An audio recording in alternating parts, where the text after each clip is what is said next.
Dr. Judy Mikovits. I bet you thought this was going to be another one of those Plandemic videos. But no.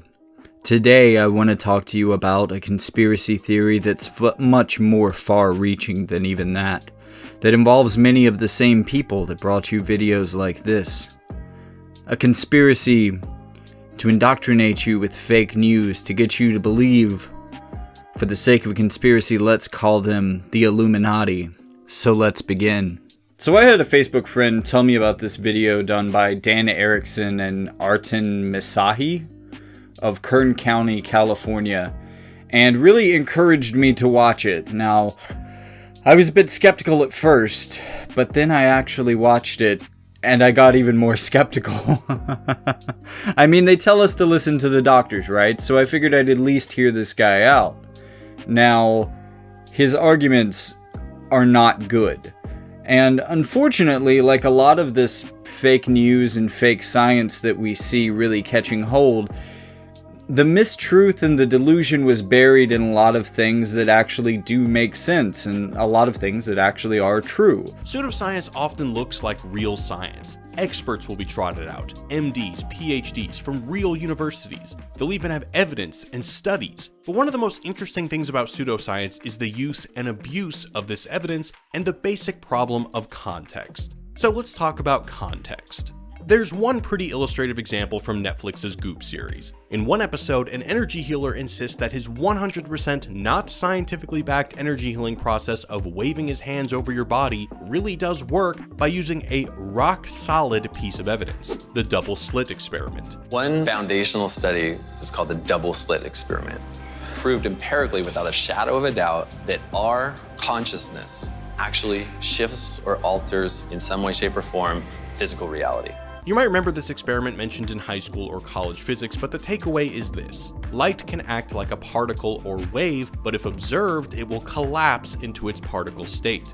That this proves our mind can affect the material world is, well, not completely bogus, but so vague that it could be construed to mean anything. Our consciousness affects physical reality all the time, as it instructs my palm to cover my face in complete disbelief that Netflix aired this show. So what I'm going to do, instead of debunking this video point by point like I did for my friend in a total of 13 points, I'm instead going to show you what some of the experts are saying, while also just engaging with the argument on its own merits and showing you why, even with the facts provided by Dan himself, this argument just falls apart like wet toilet paper. So let's begin. First, I'd like to highlight this clip. Then when you bring up a system of lockdown, you automatically have to compare it to a system of no lockdown, Sweden and Norway. Norway has lockdown, Sweden does not have lockdown. What happened in those two countries? Are they vastly different in Sweden? They did a little bit of social distancing. They would wear masks and separate. They went to schools, stores were open. They were almost about their normal daily life with a little bit of social distancing. They had how many deaths? 1,765. Norway. Now their deaths as a total number were 182, fairly small, but statistically insignificant from 1,700, you realize. Millions of cases, small amount of deaths. 1,700, 100, these are statistically insignificant. Alright, you heard that too, right? Because it makes absolutely no sense to me.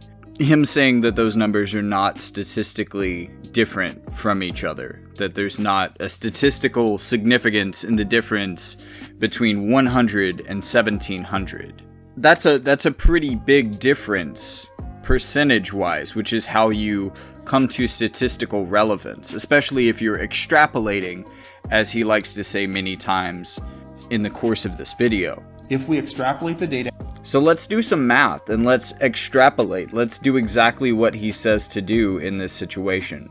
You've got a number that's close to 170 and 1,700. So these numbers are really close to being a factor of 10 off of each other. But when you also take into account that Sweden has about twice the population of Norway, you have to kind of do this by 100,000. That's probably the best way to do it. And when you break it down that way, you end up with a number that's 5 times higher. Like, disregarding all of the other factors that might come into play with this, like pretending that this is a perfectly sterile experiment, which it unfortunately isn't, where the only factor that you're controlling for is whether or not the stay-at-home orders were effective, you come to find that they reduced the death rate by about 80%, right?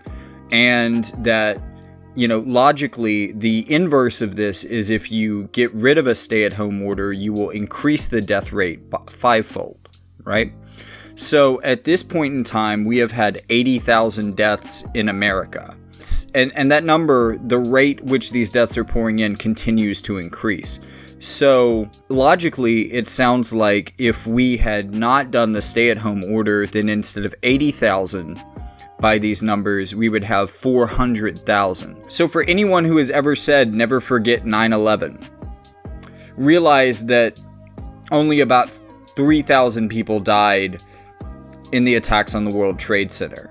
And we made a big deal about this. We restricted a lot of fundamental freedoms based on this. And that number is 1% of the amount of lives that could be lost had we not done the shelter at home. You know, that's 100 9/11s. So like, I just want you, that's like a 9/11 every 3 days for a year. But even that disregards the idea that Sweden has an incredible healthcare system, especially when compared to America. America's healthcare system being a travesty on the world front. So, you know, even with all of this happening in Sweden, even with them not sheltering at home, their hospital system was never overburdened by coronavirus cases, and we have seen in many places across the country our healthcare system already overburdened, even though we're doing stay at home.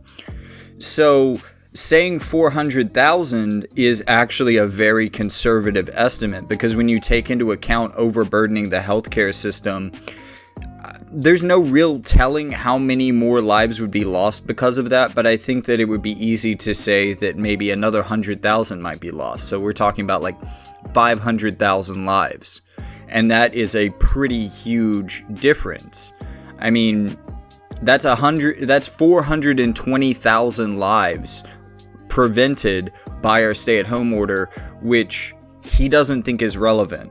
Now, of course, the way that he's coming to this logic is he's balancing it against things like alcoholism, alcoholic parents abusing their children, suicide rates, those sorts of things. And because he's trying to minimize this by showing you small countries that have roughly the equivalent population of many of our states individually, he's trying to minimize the death toll.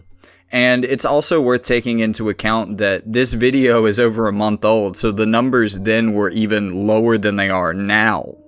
I guess what you have to ask yourself is, are 420,000 more people being hurt in this way by suicide and alcoholism and abuse? And it seems to be his conclusion that that is the case, and I just don't think that that's likely. And the thing that he says in here is that those type of effects go with someone for their whole life. They affect their entire life. And I can't really think of something that affects you for your entire life more than death. I mean, unfortunately, there aren't any studies on how dying affects the rest of your life. I wonder why people aren't doing that. But, you know, like, could we look into that? Can we do that? That would be cool. Thanks. But I feel like intuitively, I feel like dying is a pretty negative impact on the rest of your life. But maybe he didn't consider that. It really makes you rethink that, doesn't it? It's a little telling that it didn't make him rethink that. Now, this video at this point is about a month old. So the numbers that he was dealing with for this next point were a lot more comparable at that time in some really basic ways.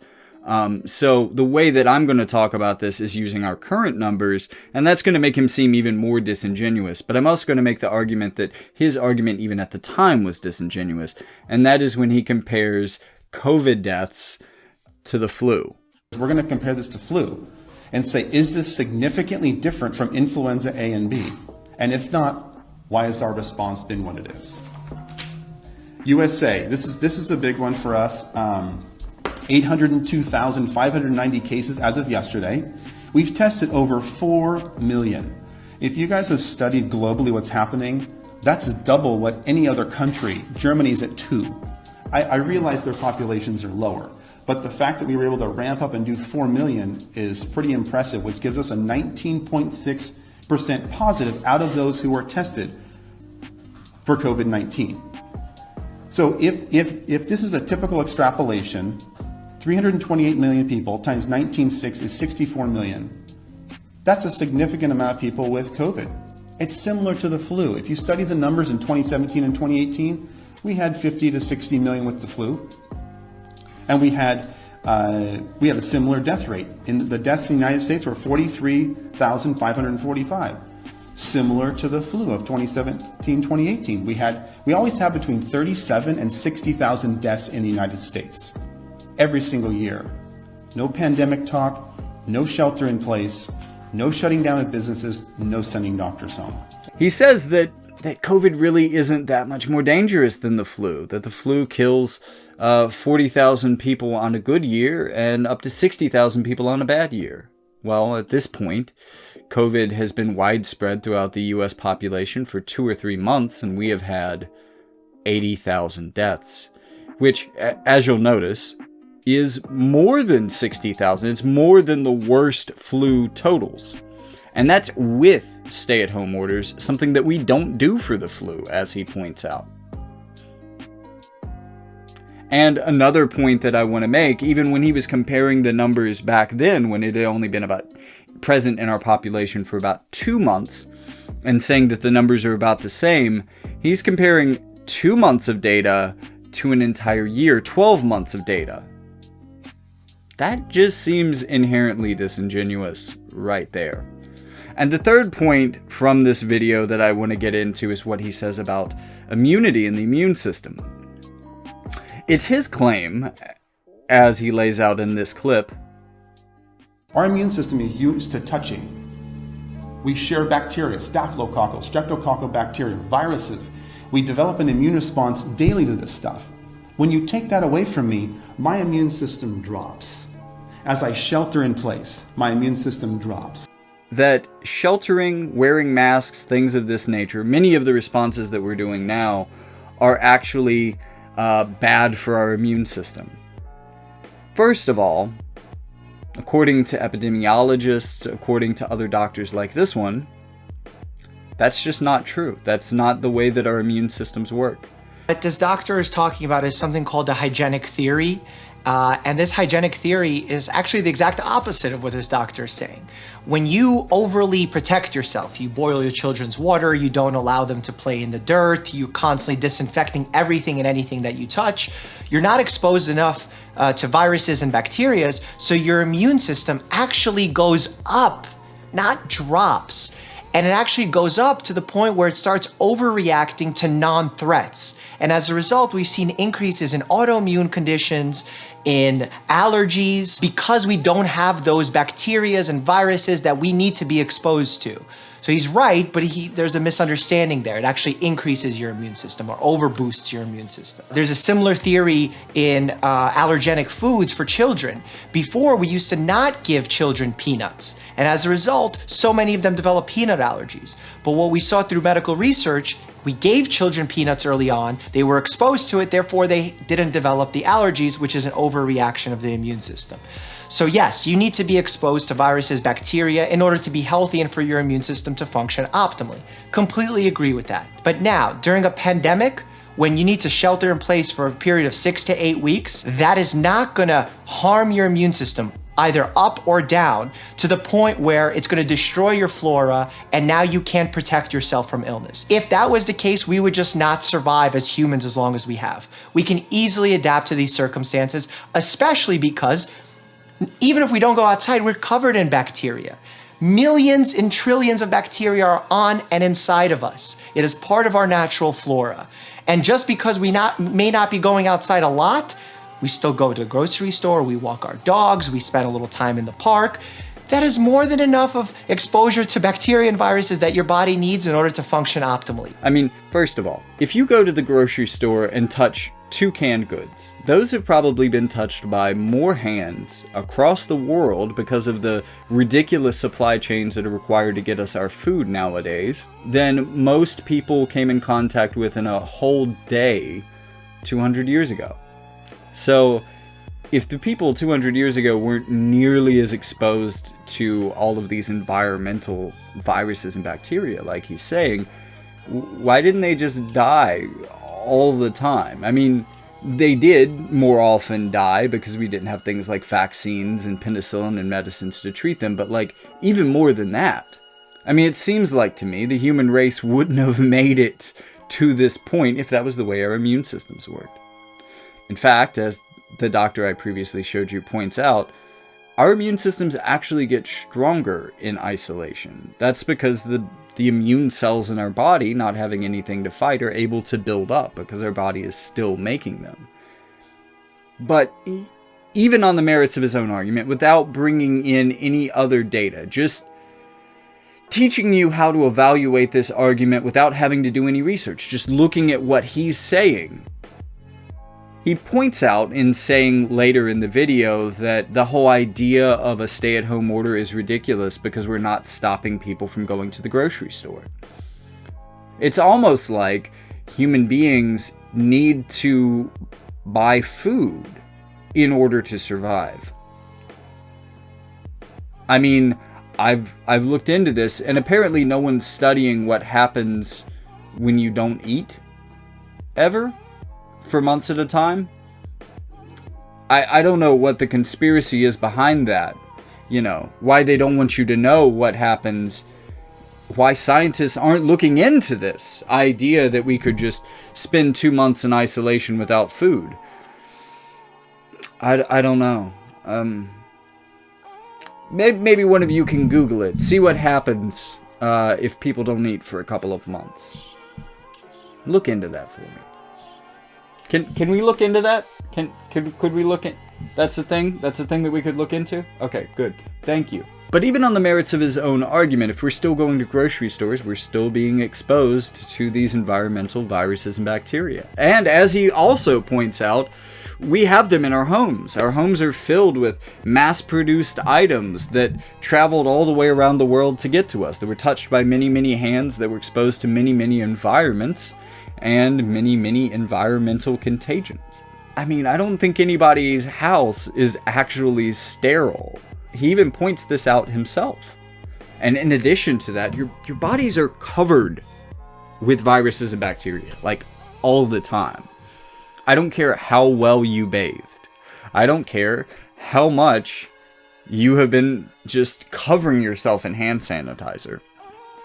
It's a fact of life that viruses and bacteria are constantly on our skin and the surfaces around us. There is no way to isolate from them. Now, these are common bacterias. So, again, we're building our immune system. We're not going to run into a situation where, you know, we shelter down for 3 months and then we go out and all of a sudden we're dying of the common cold. Instead, we should be able to maintain those immunities. Also, that's not the way that antibodies work. For a lot of things that we catch, we keep our antibodies for a lot longer than just a few months. So we should be able to shelter for a long time, even if those things weren't in our homes, and maintain our immunity to things like, I mean, just for example, if you've ever had mono, I'll almost guarantee you only had it once. That's because you pick up pretty much a lifetime immunity to that from having it. Smallpox, chickenpox, all the things that we vaccinate for. I mean, the whole idea of vaccinations, with the exception of the flu vaccine, but that's in more part because the flu mutates so often that it's hard to vaccinate for it, because we never know exactly what strain we're going to have next flu season. But all of these things are based on the idea that for a lot of things, antibodies stay in our system for a long period of time. Now, you may have heard the coronavirus that's going around, COVID-19, called the novel coronavirus. It's called the novel coronavirus because it's new. It's unlike other things that we've seen in nature. Therefore, it's not likely to be very common in your home. unless someone has had it recently. So, you know, you're getting all of the general benefits to the immune system of being exposed to whatever viruses are all over your house or all over your groceries, while lessening your chance of being exposed to the coronavirus. Something that he leaves out, something that I've mentioned many times on this channel before, is that because of its protein spike, the coronavirus, as it replicates in your body, has the ability to kill your T cells, which are one of your first lines of defense in your immune system, one of the most powerful lymphocytes in your body. In this way, if he was actually concerned with people's immune systems, he would be trying to limit their exposure to coronavirus, using stay-at-home orders, masks, whatever it takes to keep us safe from this. Furthermore, if you are concerned about your immune system, you could be consuming probiotics like this kimchi here, or like this kombucha. There's even over-the-counter complexes that you can buy that are various types of immune-building probiotics. Some of these, keep in mind, you do have to store in the refrigerator because they are temperature sensitive. They are living organisms that may not survive at room temperature very well. So be sure, if you get one that's refrigerated, to keep it in your refrigerator. If it was just on the shelf, you can probably put it in your medicine cabinet. But all of these are ways that we could address this without lifting stay-at-home orders. And again, like I said, there was a 13-point refutation of just the logical inconsistencies that I could find within this video without any sort of reference material. And that's only 3 of them. So this falls apart even more than that if you actually watch it, which I don't encourage you to. Not to mention that it's kind of hard to find because it's been taken down pretty frequently, especially by YouTube. But it's just not worth your time. Now, I told you there was a conspiracy. What is that conspiracy? Well, when you look into these 2 men, you find out that they own a series of urgent care clinics in California. Urgent care clinics that make a lot of their money from our everyday accidents, from, you know, getting into car accidents, all sorts of things that generally don't happen inside of our home. We're pretty safe here for a lot of reasons. I mean, we've seen a lot of things that on a normal year would kill a lot more people not happening. I mean, just to take car accidents back into this, broken bones and injuries like that, those have declined a lot as a part of these stay-at-home orders. And what that is doing, in addition to this idea that we're limiting the number of elective procedures, which are often very expensive, and these type of urgent care places make a lot of money off of, we've really removed a lot of the medical industry's ability to make money hand over fist. And that is affecting these 2 gentlemen and their ability to make profits. Which is why they are twisting the facts to try to get you to believe that the best way for you to be healthy is to get sick. And the best reason for you to get sick is for them to make money. Now, I told you this was a bigger conspiracy than just these 2 people. There's a very similar motivation for a lot of people who are pushing this idea. You're perfectly right to say that workers need money to be able to weather this. You're absolutely right. I don't think that we should be sending people back to work necessarily. I don't think that's the solution. I think that we as a country, I think that we need to get Congress on board with doing what other countries are doing. I mean, if you look at Europe, if you look at Canada, 3 things are happening, generally speaking. The government is either providing money to businesses in order to keep workers on payroll so they don't have massive unemployment. That money is making sure that they make somewhere between like 75 and 100% of the money they would have previously made. Another strategy is a universal basic income for all citizens, or at least most citizens. And a lot of places, like Canada, for instance, are doing both of these at the same time, to where people are collecting the money that they would have made otherwise, in addition to some extra money to help them make it through this. These are things that have been proposed by the fringes both of the left and of the right. People like the Justice Democrats on the left, led by Bernie Sanders, Alexandria Ocasio-Cortez, and others. And then on the right, you have people like Tom Cotton, Josh Hawley, Marco Rubio, and Mitt Romney, who are proposing similar measures in an increasingly populist right. Now, unfortunately, these two separate groups don't seem to be very good at working together. And because of that, these proposals are either shot down or watered down by the party establishment, which is not interested in helping the working class, when they could instead benefit those people who are lobbying them and paying for their re-election campaigns. In this respect, people like Nancy Pelosi and Chuck Schumer aren't really doing much better than good old demons like Mitch McConnell. Now, we did actually get one decent piece of legislation passed that is benefiting America, and that was thanks almost exclusively to Bernie Sanders expanding unemployment benefits, not only to cover gig workers and independent contractors, but also to give them a bonus $600 a week for the duration of the crisis. This is really the only legislation that has come anywhere close to touching the record levels of unemployment that we are facing. I mean, seriously, it is a national record, the amount of unemployment that we have currently. I mean, again, because the government didn't act sooner to keep people on payroll, but, that ship has sailed at this point. Now, the push from the administration and from really, in some ways, both sides to send us back to work was actually made more transparent by a Republican proposal that states should kick people off of unemployment if they refuse to go back to work, fearing for their safety, which is a very logical and reasonable concern when your country is opening up far, far, far before it should, based on the urgings of quacks like these. So, when the government was given the option to spend a little bit of money to keep its citizens safe, or let its citizens die, it's choosing to let its citizens die.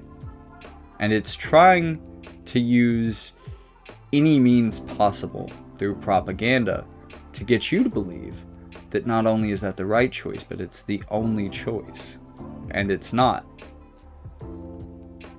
But speaking of what the Republicans are proposing and stupid ideas that debunk themselves, I had the joy of watching Trump economic advisor Stephen Moore come on to one of my favorite political shows, Rising, and debate his ideas with Crystal Ball and Sagar. I think Crystal does a really good job of rebutting him here, so I'm going to play that first and then get into my thoughts. With all due respect, I think the least of the problem here is that some people on unemployment insurance are getting a little bit of extra money. I mean, how does a payroll tax cut help the 33 million workers who are unemployed, not on any payroll? And what about those people who are still unemployed? What about a $2,000 check, as has been proposed, some kind of UBI to help people through this time? It seems the fundamental thing is, let me just finish the thought and then let me get your response. I mean, what you're fundamentally proposing here is a false choice between stay locked down and suffer economically because we've had a fully inadequate response, which you seem to agree with, or let's just reopen and magically everything will go back to normal. What about staying closed for safety's sake as we still have thousands of deaths and actually having an adequate federal government response to help people through the crisis? So I have a couple of questions that didn't get addressed during this interview, and first among them is what happens to Social Security and Medicare if we do this, if we actually go for a payroll tax cut? Because those two programs are paid for directly from our payroll taxes. And it seems like a bad time to cut them when so many people are relying on these two programs just to survive. What does this do for the long-term viability of those programs, which, is something that people have been worried about with Social Security for a long time, even if that doesn't necessarily make sense when you look at it from a modern monetary theory perspective. But the other question that I have is, why is this the solution? Because Stephen Moore tries to frame it as being good for workers. Workers need a pay raise, so this is a way to give them one. Well, if you think about it, your minimum wage worker for an entire shift without payroll taxes would make an additional $4 in income because of this cut. That's not what we need. We need more than a pay raise of $4 per hour to the minimum wage, much less $4 per shift. But he also pitches this as being good for small businesses. And yes, it would save small businesses a little bit of money because businesses pay payroll taxes in addition to what's taken out of your check. But the people who would benefit the most from this are companies that employ the most people. Your big box retailers like Walmart and Amazon. So once again, this comes down to being a bailout for the biggest corporations, for Walmart and Amazon, for companies like that employ a lot of people while leaving workers with basically nothing. You know, once again, it just all goes back to this idea that if you follow the money, they're just paying the people that are lobbying them instead of actually helping the American workers, with the exception of the Justice Democrats and the populist right wing that I have mentioned before. But that's a small handful of people, and we need to be more vocal in supporting them, and we need to be more vocal in saying, stop bailing out the big companies, we need your help. So what should we be doing? What's the silver lining? Well, Bernie Sanders, Kamala Harris, and a select few other Democratic senators are pushing for a bill to give us direct payments of $2,000 a month until the end of this crisis, much like what I told you Canada and many other European countries were doing. I think that this is a great idea, and we need to push for this. We have to make our voices heard, because make no mistake, the Democratic establishment doesn't want to do this. How many bills have passed? This has been proposed by Justice Democrats. This has been proposed by right-wing populists every single time. And every single time it has been ignored. We have to make them concerned. Make people like Nancy Pelosi, who's up for re-election, who is facing a progressive, Shahid Buttar. We have to make her afraid that if she can't get behind this, the Californians will vote for Shahid over her. That she will lose her power. Because her power comes in one part from us. We have to elect her into office for her to have power. But the power that she gets after she's elected into office largely comes from lobbyists. She is not passing this type of legislation because she doesn't want lobbyists to be mad at her. But we can cut her off before she even gets to the lobbyists by telling her that we won't vote for her. So if anybody out there is in California, if you're in her district, make your voices heard. But you're all in somebody's district. Make your voices heard to them. Tell them that you support this plan. And that if they don't support this plan, you won't support them. That you will vote against them. Many primaries are still happening. Many of these people are being primaried if they're running again. They are vulnerable. And we should do everything in our power to make them feel more vulnerable. Because we are vulnerable. So if you feel vulnerable, make them feel vulnerable. Get us $2,000 a month. It's also retroactive, by the way. If it takes a month for this kind of thing to come out, we may get an $8,000 lump sum check in addition to $2,000 a month after that. For the remainder of this crisis. If that doesn't motivate you to make some phone calls, I mean, if you're staying at home right now, if you're not working, and you need that money, I want you to make phone calls like you're applying for a job. Make them to your senators, make them to their staffers, make them to their offices. Fuck, if you can find out, like, their family members, call them. Call their neighbors. Call everyone who you think has any influence over them and make your voices heard. Go to their Facebook pages, go to their websites, send them emails, do everything you can to make your voice heard on this, because we have to apply pressure. We have to scare them. It's the only thing they respond to, unfortunately. I know it sounds like a lot of work, but this is what electoral politics is. So think of it as applying for a job. Think of it as applying for a job that's going to pay you $8,000 as a hiring bonus, $2,000 a month. Make it happen, America. I believe in you. While you're at it, don't believe any more of these bullshit videos. Please, don't just listen to appeals to authority.